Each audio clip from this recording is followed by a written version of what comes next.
Et si ton rire, aujourd'hui, te rapprochait ou t'éloignait d'Allah, et si ce qui te faisait sourire faisait pleurer les anges qui écrivent, car l'islam n'a jamais interdit de rire, mais il t'a appris comment rire sans te perdre. L'islam n'a jamais interdit le rire.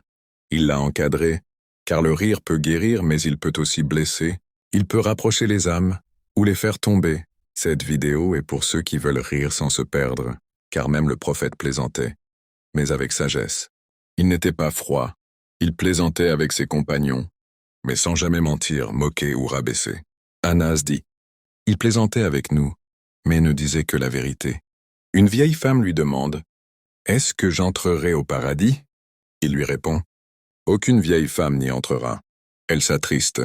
Il ajoute en souriant, « Car Allah les fera toutes jeunes. » 3. Les règles de l'humour en islam. L'humour est autorisé, recommandé même parfois, s'il respecte des limites claires. Pas de mensonges. Pas de moquerie. Pas de propos indécents. Pas d'humiliation. Pas d'excès au point d'oublier Allah. Le prophète a dit, « Malheur à celui qui ment pour faire rire les gens. » 4. Ce qui rend l'humour dangereux aujourd'hui, le problème n'est pas le rire.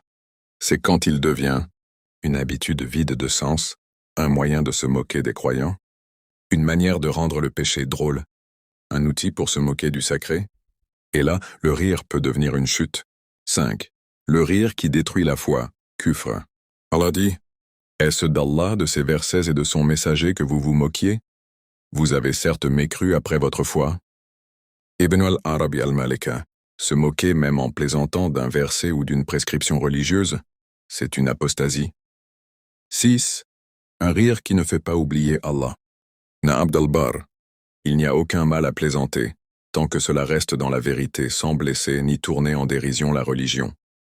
Et il disait, le rire excessif tue la pudeur et endurcit le cœur. 7. Le type d'humour à éviter. Oh, l'humour noir, qui banalise le mal, la mort, la violence. Le sarcasme, souvent un mépris déguisé. Les blagues sexuelles, l'islam préserve la pudeur. L'imitation des gens pervertis, rire comme eux, parler comme eux, c'est souvent les suivre. Le prophète. L'homme suit la religion de son ami proche. L'humour façonne l'âme. Il faut choisir qui on écoute et de qui on rit. 8. L'humour et les cœurs blessés. Rire, c'est aussi parfois une forme de défense.